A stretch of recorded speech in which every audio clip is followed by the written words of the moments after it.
I'd like to invite you out. Don't. I'd say no. Is it because I'm Jewish? It's because I'm not dating anybody. The last thing I want to worry about is what my hair looks like on a Saturday night. I should go in. And face the Inquisition? What Inquisition? Your children, wanting to know what happened on our date. Oh, I doubt it. They gave a second thought about it.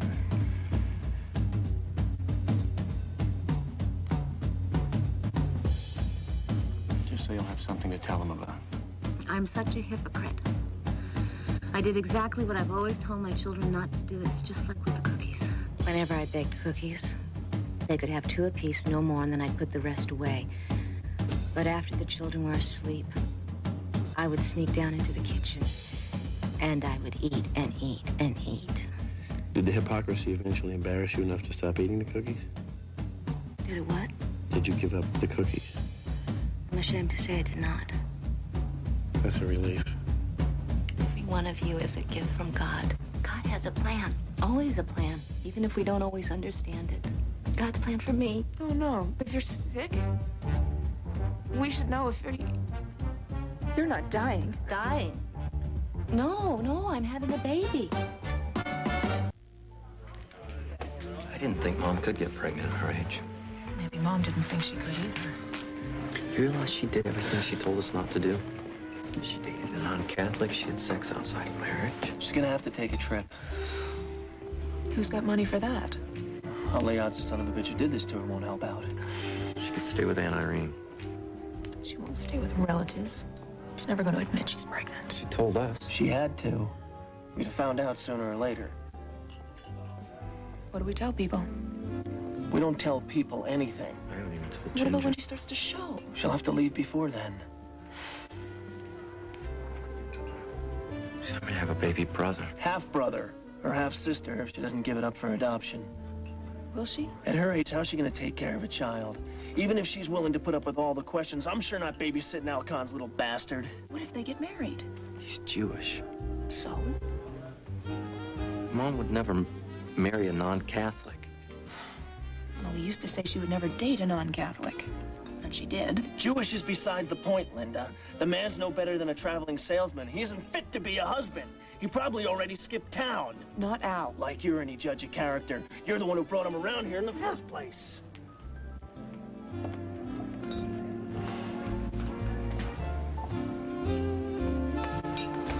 It must have happened during their trip to Cleveland. It was a day trip. Good Lord, during the day. Hi. Hi. Mind if I join you? Al? No. Hey! Hey!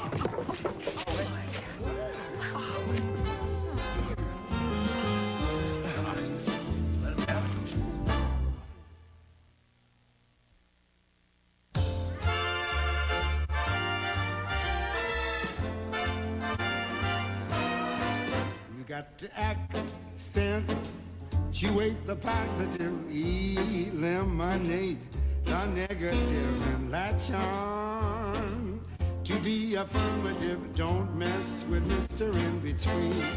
To illustrate my last remark, Jonah in the whale, Noah in the ark. what did they do just when everything looked so dark?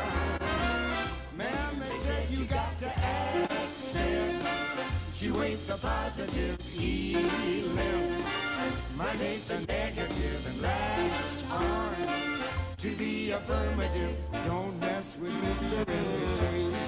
No, don't mess with Mr. In Between.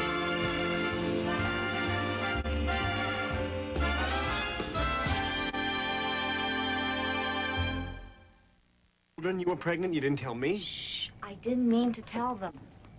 But after the funeral, it just came out. Let's get married. You don't have to say that. You have... Honestly, Anne, you have the oddest responses to my invitations. Whether I'm asking you out on a date or inviting you for a cup of coffee. But of all the odd responses, the last thing I expected was you didn't have to say that. I know I don't have to say it, but I am proposing marriage. You're just being polite. Most people consider politeness an asset. I'm also serious. You're very kind. And I respect you for being honorable. Kind, polite, honorable. I've never heard these words spoken with so little enthusiasm. I do respect you. But I can't marry you. You don't love me? I love you. But the only reason you're asking is because there's a child involved. Well, having a child is certainly a great reason for getting married. And what's wrong if that is the reason? You wouldn't have proposed if I hadn't been pregnant, would you? I don't know. Maybe not. Maybe not yet. But that's a theoretical question now. And besides, you wouldn't be pregnant if I didn't love you. And come to think of it, you're only turning me down because there's a child involved, because if there weren't, you'd have no reason not to take my proposal seriously. So you're doing the same thing you're accusing me of. And if you're not accepting my proposal because you think I only made it because there's a child involved, then I can't accept your no. Because you're only saying no because there's a child involved. Be honest. You wouldn't have proposed otherwise. And even if you had, I couldn't have accepted because you're not Catholic. Oh, it's all right to have an affair with someone outside your faith, but not to marry him. Don't twist my words. I never said it was right to have an affair. Well, if you don't marry me... I'll go away for a few months. Go away where? Maybe Florida.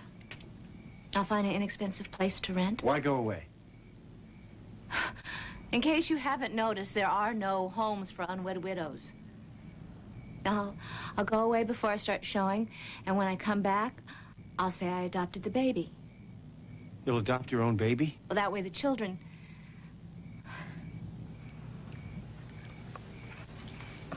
I won't be embarrassed. Look, I have a simpler solution.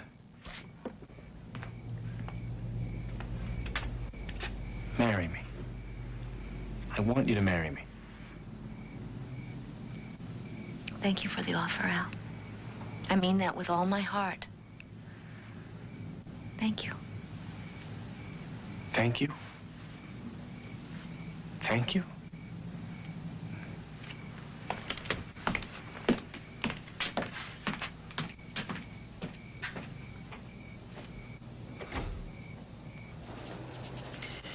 $12 to save up another $427. We're never gonna make it. You say you're never gonna make it, you're never going to. But if you have the right attitude about this, you will. Nobody's giving up hope, Mother. Well, I know you haven't. I put my trust in the Lord. And so should we all. We're gonna own our own business if we have to eat grits 3 times a day, 7 days a week. Any luck? And there were 40 or 50 men and 2 part-time openings. You'll find something. You hungry? Yes, ma'am. Then you come with me. I have tickets to the chili supper down at the church. Great. 2 tickets is all I could afford. Oh. Well, you two having a good time. You can go, Dad. Your parents have to work tonight. You sure? Thanks for the offer. You go put on that nice jacket.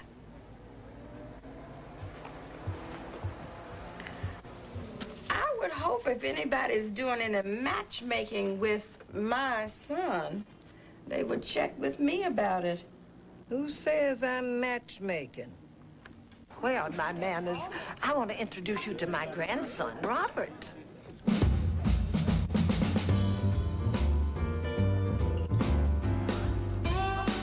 He went and sold all that he had and bought it.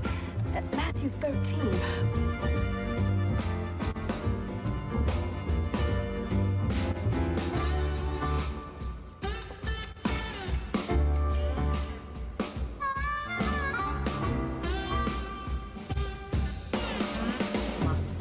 Was doomed from the start because of the man's finicky stomach.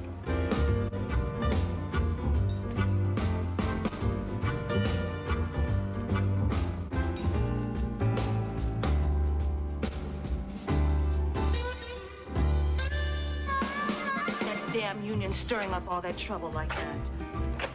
Damn you.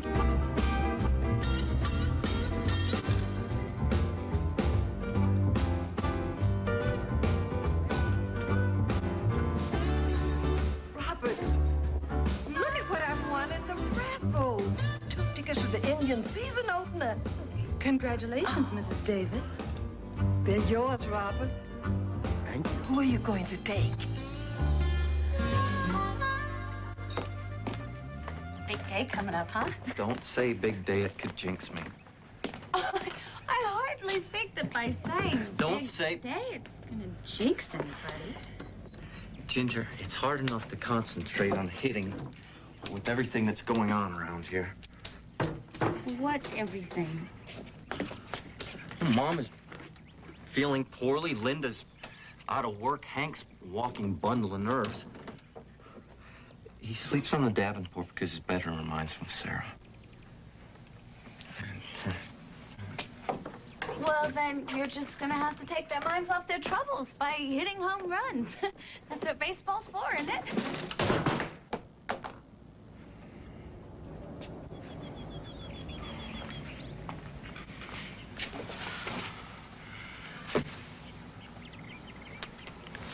You're gonna jinx me. You're gonna jinx yourself talking about all these jinxes. And you don't want to do that because everybody's going to your season opener. And that's the whole problem. I thought having people watch you, that was the whole point of building a stadium. But what if I make a fool out of myself? I mean, what if I don't get hit? What if I strike out or drop an easy fly? Trip on my shoelace, fall on my face? Won't that be just dandy?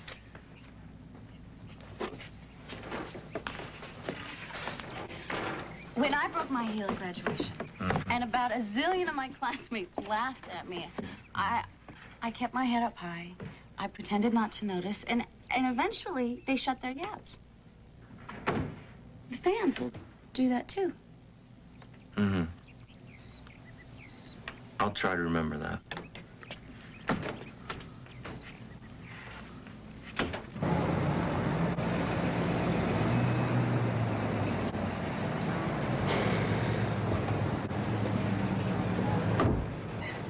Hi.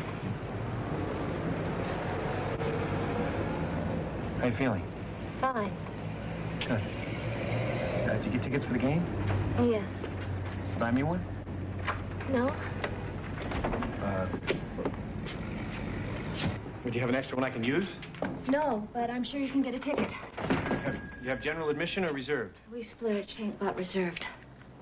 But I want a seat next to yours. Al? I want to go to the game with you.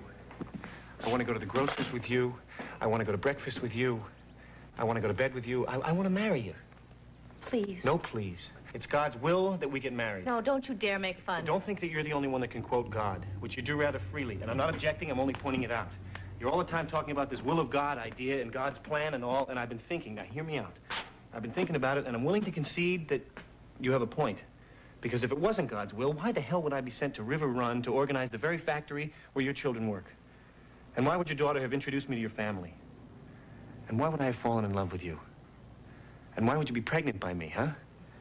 Because it's God's will, that's why. God has a plan, and you've said it yourself a million times. No, you've said it to me, and you've said it to your children.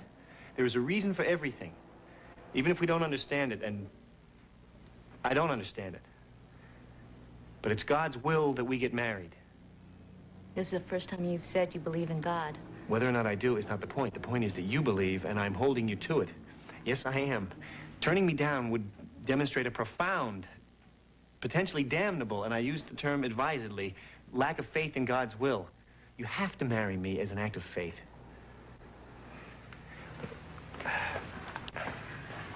I'm the best dance partner you'll ever have in your life. I'll always be faithful because I love you. And that's what marriage means to me. I love that baby already, and it's not fair for you to keep me from being its father because I would be a great father. Maybe a nudge, maybe not so good at carpentry, but for all my imperfections, I am the perfect person to help out, because if that kid turns out anything like me, you're gonna need all the help you can get in raising him.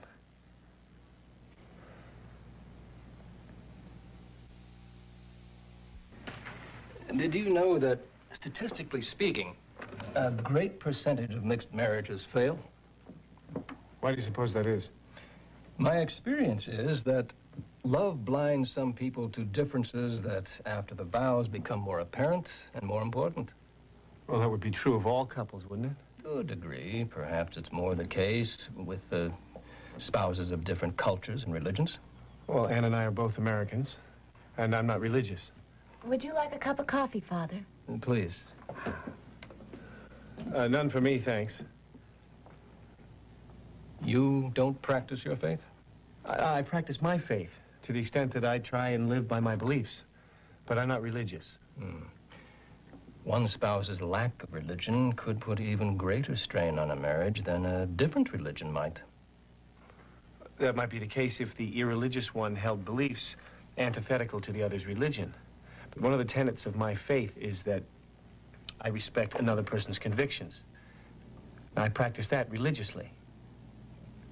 And in fact, in a way, it might be to our advantage that I'm not religious, because if I were, Anne would have to convert to my faith before we could be married. Well, that's a hypothetical advantage only. Because the strength of Anne's faith is such that she could never abandon it. But my lack of religious practice removes an obstacle. I'd be loath to call any sincere religious practice an obstacle. Which is why you're not asking me to convert. That's not our requirement or custom. The gift of faith must be accepted freely.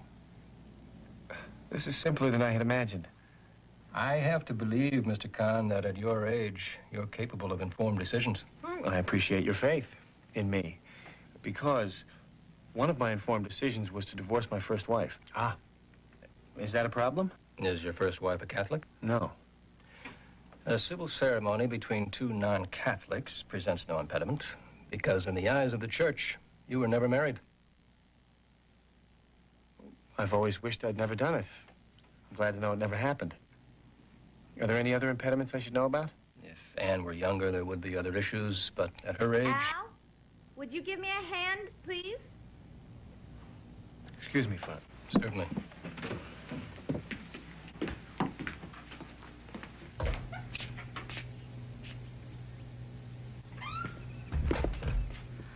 I want you to go next door for a cup of sugar. I'll be glad to. What's that? Sugar. I want to talk to him alone for a few minutes. Talking to him is like getting through a maze and working a crossword puzzle at the same time. How am I doing? You're enjoying it too much. I'm sorry, Father. Al had to go next door for a cup of sugar. Oh, you shouldn't have him go to that trouble for me. Oh, he's happy to. Father, I want to assure you, he is one of the most honest, moral men I've ever known. He's a man of strong convictions and considerable pride. They make the best converts. I don't think he has any intention of converting. What would his current intentions have to do with it? How can we guess what God has in store for him? Faith is a gift. You could very well have the privilege of being responsible for bringing another soul to Christ. Well, yes. In fact... We sometimes forget that the first Christian marriages were all mixed marriages. And from them came our entire religious culture. Here we are. Mr. Kahn, I should have stopped you before you went out. I'm afraid I've overstayed and have to ask you for a ride to the parish. I'd be glad to. I'll come along. As long as you're both going and you have no plans for the evening, you can attend your first pre-Cana class with the other engaged couples. I don't think... Great.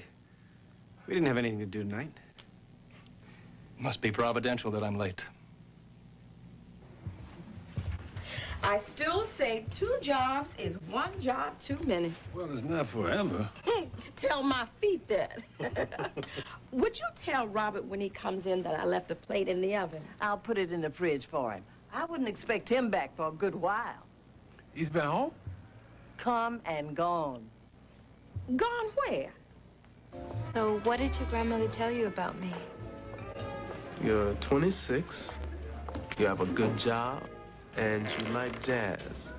I'm 24.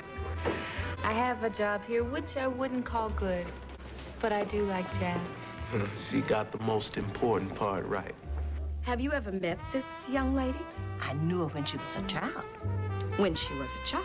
She's Miranda Tilson's granddaughter, and Miranda is one of my oldest friends. Mary Louise is new in town, and she doesn't know a soul. Well, she knows Robert now. So what did your grandmother tell you about me? That you're a veteran with more medals than can fit on a shirt. That you got a good job here, and that you like jazz. Truth is, my ribbons fit comfortably right above my pocket, and I had a job until the lockout, and I have on occasion been persuaded to pick up a sax. Is that a fact? Yes, it is. Well, I've been known to be persuasive. I don't know how he can afford to be out on the town. Maybe they just took a walk, like I did in my court days. You gave him a few dollars, didn't you, Ma? Maybe I did, and maybe I didn't. And I don't like being cross-examined. And besides, I have a thing or two I want to get off of my chest. Now, maybe you two are in over your heads, but all you ever do is work and talk about working money. Don't criticize us for trying to get ahead like you did, like you taught me to. Don't criticize me for trying to bring a little fun into your son's life. Are you sure you're not trying to bring a wife into his life? And if I am, my age, I'm entitled. My hospital stay started me thinking. Now, I knew my great-grandmother, and I think I have a right to know my great-grandchildren. I want to see some fat little babies running around in this house before I pass from this earth. And besides, he has to bring someone to the Indians opener. Where'd you get tickets?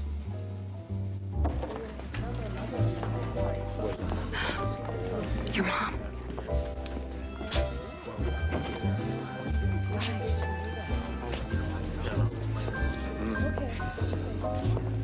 I'm glad so many of you remembered the change from Tuesday to Wednesday nights. We are privileged tonight to welcome another couple who join us in seeking to approach the altar after careful and prayerful consideration with God's blessing. Let them be a reminder to you younger folks of the joy of marriage in later life, even after the childbearing years, when the duties of parenthood are well behind you. Al and Ann have many productive years ahead of them, many years to labor mightily in the vineyards of the Lord. Until that time, when the joy of companionship in old age is their final reward for faith, love, and constancy in marriage.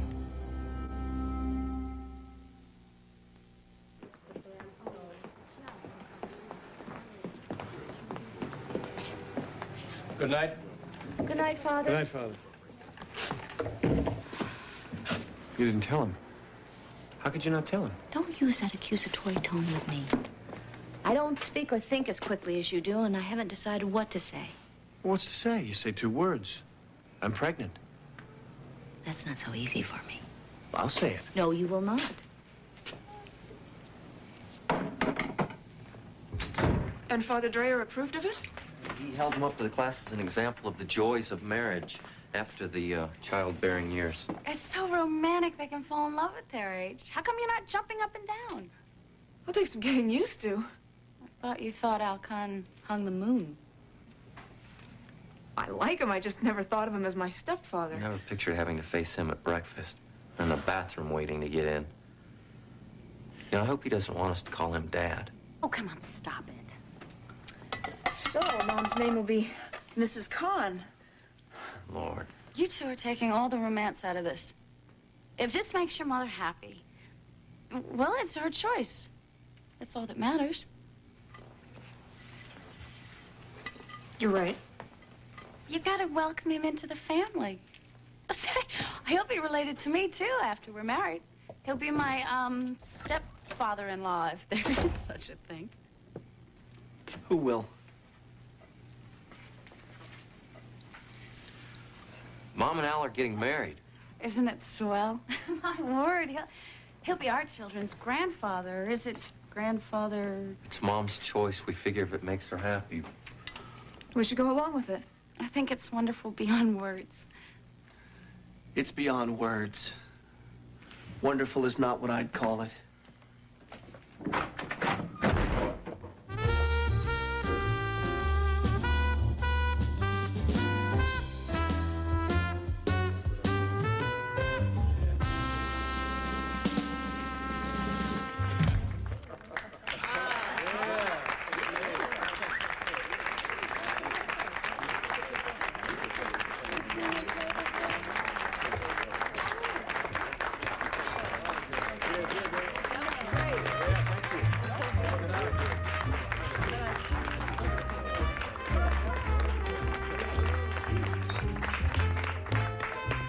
Oh, you should play professionally. You're quite a diplomat. No, I'm serious. Maybe I'll have to if they don't end the lockout. For something that started off as a favor to my grandmother, this evening hasn't turned out half bad. I agree. Your grandmother mentioned something about an Indians game. She said you had a pair of tickets. Did you have someone in mind to use the other one? I don't know what to say. Say you want to go.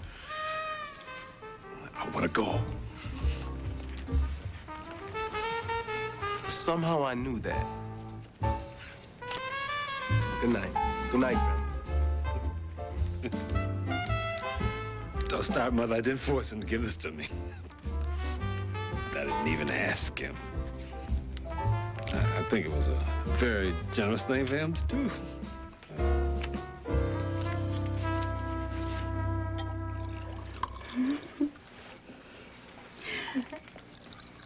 Now, let's also celebrate Jeff's big day tomorrow. Here's to a bunch of home runs. To your first day. To the Indians. Good luck. Where did you find this champagne on such short notice? It was ours. We were saving it for our wedding, but this was too special an occasion to neglect. Well, I think some sort of speech is in order. Oh, no. Linda. I do know Al's speeches, and they can go on forever. Well, it just goes to show how well you think you know me, young lady. I was only going to say 2 words. Oh, impossible. Thank you. Ah, there you go. Thank you for what? Thank you for making me feel welcome. It's 7 words. You tricked him. Thank you, Jeff and Ginger, for making me feel welcome. Thank you, Linda, for making me feel self-conscious. Hank, come have a glass of champagne.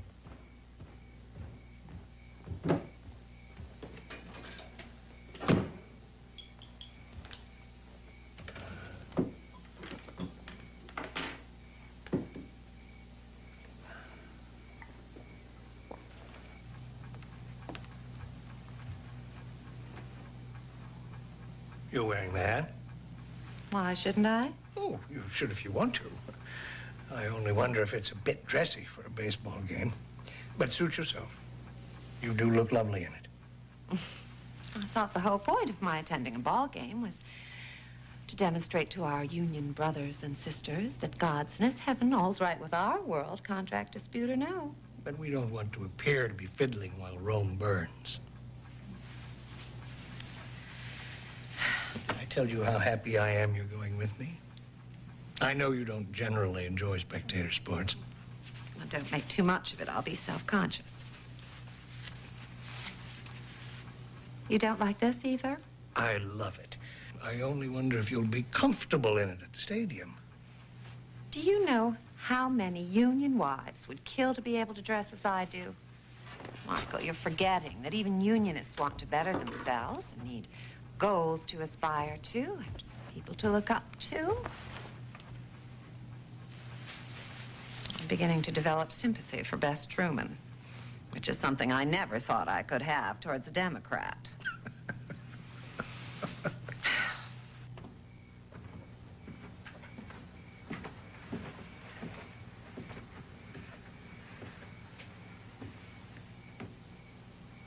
You're up late. Can't sleep.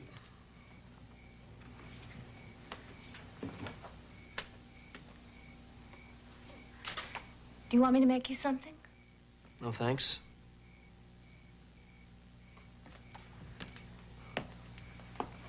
Do you have anything to say about your actions earlier tonight? What actions? your rudeness to the guests in this house. I think an apology is in order, not so much to me, but to Al. Has Al apologized for his actions? I am not talking about Al. I am! Hell, Mother, look what's happened since he showed up. Don't you use that language in my house. He's managed to shut down the biggest employer in this city. He's managed to get you pregnant. And let's not forget that my wife would be alive today if it weren't for your Mr. Al Khan. You can't blame him for that. I remember you worrying when I went overseas, thinking maybe I'd catch some disease or maybe I'd lose my faith. But as far as I can tell, I am the only one in this family who's held on to his standards. Everything that you and Dad taught us, I am practicing what you preached. I'm glad Dad isn't alive today. He'd be ashamed of what's going on here. He wouldn't want Al Khan setting foot in this house, and neither do I. You want to marry him, that is your business, but do not expect me to stick around.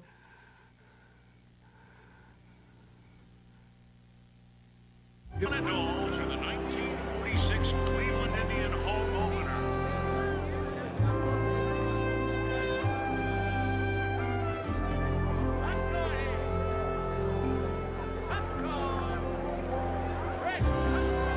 Thanks very much.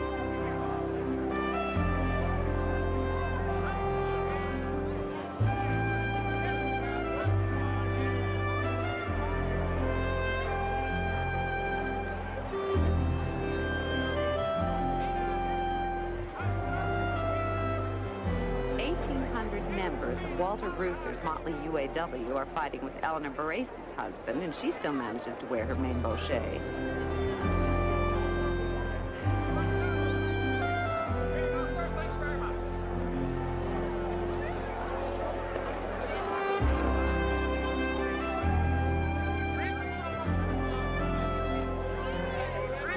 Isn't Mrs. Seneff coming? She wasn't feeling well. She asked me to give her ticket to someone else. Oh. Who'd you give it to?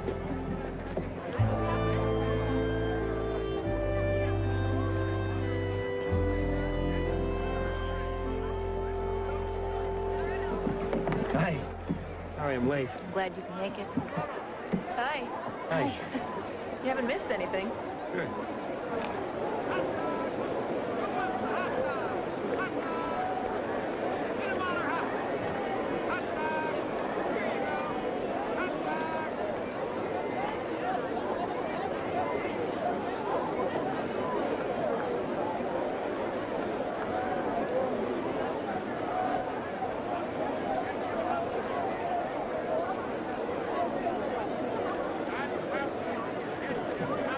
That's not Jeff. Pardon? Out in the right field. That's not Jeff. Play ball! Oh, he's not in the starting lineup? Is he still on the team? Batting first and playing shortstop. Yes. Chris What's Jeff's number? He's number 4. He's not in the starting lineup. Where is he? On the bench. Which bench? In the dugout. You can't see it from here. Do you want me to explain this to you? Yes, please. It's a bit like cricket, isn't it? Oh, cricket's a sissy game. Bat's so big, how could you miss? Oh, go on. All right, there are 9 players on the field. All the positions that they play have names. I'll get to that in a minute. The deal is to hit the ball, run around the bases to score. Now watch. The pitcher throws the ball, stun him. But he no hit the ball. Right, that's a strike. 3 of them and you're out of there. You must leave. No, bat no more until your next at bat. But he didn't swing. Oh, because, hey up, get some glasses. Another strike, yes? No, that was a ball. Yes, the ball was a strike. He threw the ball. But when it's not a strike, it's called a ball. So then what do you call the ball when it's a strike? When the batter swings and misses the ball, that's a strike. And he still didn't swing. Because the pitcher, the guy throwing, got the ball between the shoulders and the knees. Hitting the man? No. He got the ball between here and over the plate without hitting the batter. Where's the plate? The batter's standing next to it. I thought that was the base. He hit it good. No, foul. You have to hit it in fair territory. You see that white stripe? It has to stay between that white line and, no, that, in order to be a hit. Otherwise, it's a foul. And he did it again. Good catch. He's out of there. I see. So, 3 strikes or 2 fouls and you're out. No, he's out because the catcher caught it. Say, I've got an idea. You guys ask me questions. This way, we'll explain it step by step in a way that makes sense to you. What don't you understand? Why is everybody spitting?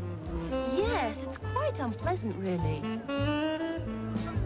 Does anyone want a hot dog?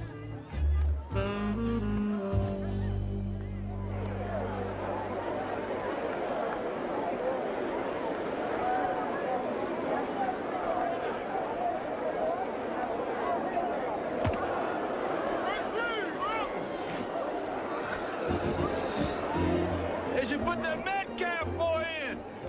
Just to please this crowd. A hometown boy making the big leagues. Crazy not to put him in. Yeah, you're right. Robert, you do know that your grandmother only has your best interests at heart. Her great-grandchildren are in my best interest. Well, at her age, you can't blame her for trying. And that Mary Louise sounded like a fine young woman. Yes, she is. Good looking, too. She is that. Good head on the shoulders. Mm-hmm. You gonna ask her out again? No plans to. Why not? Not interested. Why not? You got me sounding like your granny.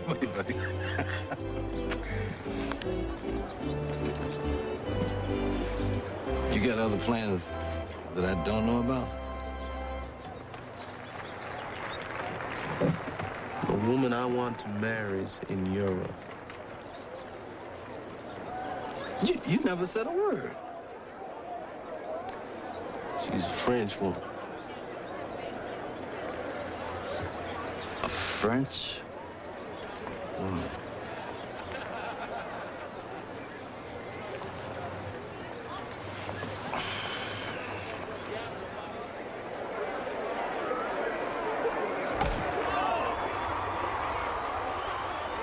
Charlie, I don't understand. Why are those older men standing at the first base and the third one? They're the coaches. They tell the players when to run and when not to. They need to be told when to run? They can't always see where the ball's been hit. Well, neither can I. The ball's so small. I don't see why they don't use a bigger one. Metcalf, hit for Richardson. There he is! Chip!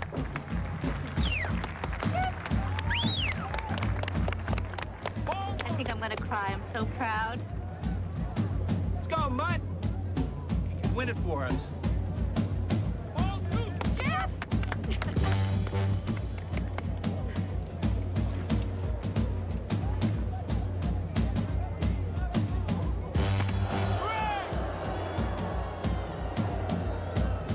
Pitch hitting in a situation like this, that's too much pressure for a kid.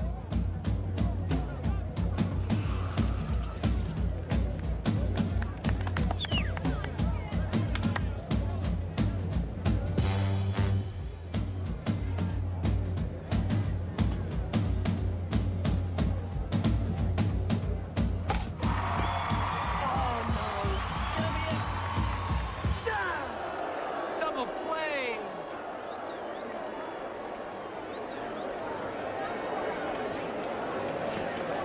Why are they stopping? It's over.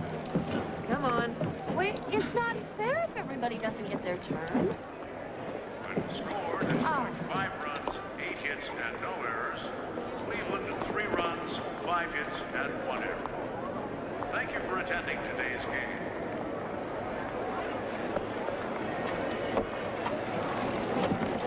Oh, this is wonderful, Charlie. Wonderful, we lost. I know, but it was still wonderful. We will come again, I hope. And maybe next time we can see Jackie Robinson play. Who told you about Jackie Robinson? Mr. Davis said that he's a great baseball player. Great colored player, but he plays in another league. They play a different game. No, the same, but just only... Gina, I can't explain everything to you. There's no official Army policy against mixed marriages. so I was ordered to break off our engagement voluntarily. I said no, so I was transferred out of my unit. When we found each other again, they threatened a dishonorable discharge, till the press officer at the base told them the papers might make a stink. So my commanding officer arranged for the local police to arrest her for prostitution and sped up my discharge on humanitarian grounds. That's why I came home earlier than anybody expected.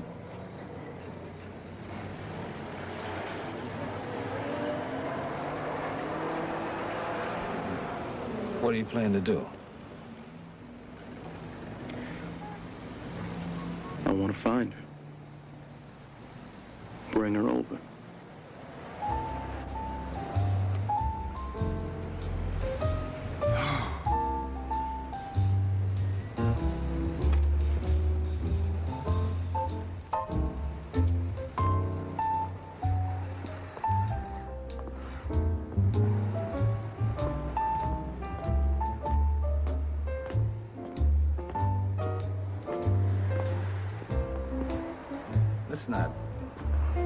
Let's not tell your grandma about this right now. Is that fine with you? Yes, sir. Maybe not tell your mother yet either. Fine. Fine. So did he tell you about it? He hasn't yet. Oh, but I think it's exciting. Hey, sir. How you doing? Yeah, great. Come on in. Thanks. Oh, it was his first. To meet some of the guys. You're playing the role. I did. I know you didn't know you weren't going to play, but you feel better now, right? Why should I feel better? Well, you didn't do any of the things you were worried about doing. You didn't strike out or fall on your face or drop a ball. You're not jinxed. You look swell in your uniform, too. We're so proud of you, honey. I didn't do anything. You made the team. Dad would have been very proud. Yeah, I wish Dad were here right now. Congratulations. Well, we'll see everybody at the Roadhouse, right? Yeah. I'm gonna take a rain check, baby brother. Nothing to celebrate anyway. Oh, sure there is. You're not coming with us? Sloans have invited me to dinner. Then take a rain check from them. Your family's gonna celebrate. Is Mr. Khan included in my family? I've had just about enough of this. Well, I've had more than enough of him. You don't know him well enough to condemn him the way you do. I know him well enough to be ashamed you even still speak to him. This is not the way I raised you. Not the way. Are you acting according to the way you were raised? I know Sarah's death has been hard on you, but it gives you no right to talk that way. No sermons, please. People in glass houses. Remember? I had never seen this before. In some ways, you do take after your father. Well, maybe we should thank God for small favors. Because my father would never have shamed the family this way. I don't understand how someone at your age, with your background, doesn't have higher standards than to be caught dead with Al Khan. I do know how at your age. It happens that you don't know what your father was like. I knew him well enough to know he's probably turning over in his grave. You think highly of him. Yes, I do. You idolized him. Yes, I did. Because he died before you were old enough or clever enough to realize what a selfish, deceitful person he was. What are you talking about? He was a great father. You always said so. I did always say so. Who wants to admit that she's been treated badly? And also, boys should look up to their fathers. Treated badly? He worked himself into an early grave trying to pay off our house. I inherited that house from my parents. Your father put mortgages on it and nearly lost it. I told you he was working late because I didn't want you to know where he was or what he was doing. All those nights, he was not working late.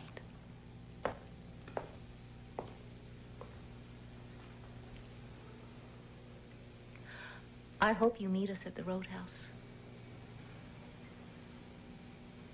Al isn't perfect, but he loves me.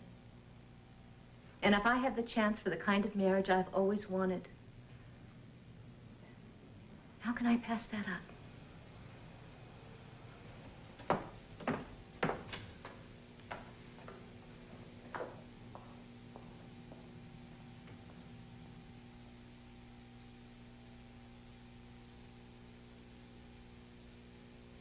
Front. Well, hello, Miss Owen. Hello, Jay. What a sight for sore eyes you are. Hi, Jeff. What's she doing here? One of the rules for a mixed marriage is that the non-Catholic partner agrees to raise the child Catholic. But it's my child. It's half my child. Why would I agree to that? I am asking membership for strike authorization. I am also asking you for a little support from the national office. Got our support. I'm not talking about moral support. I'm talking about money. Later on Nightline with Ted Koppel, South Africa votes to end apartheid. Is it the end of an era or the beginning of a new crisis? We'll talk with Nelson Mandela tonight. This is Joan London. Tomorrow, the exiled president of Haiti. Will America help him return to power? Then, do you have trouble packing? Some tips from Diane von Furstenberg. Also, Alec Baldwin tomorrow on Good Morning America.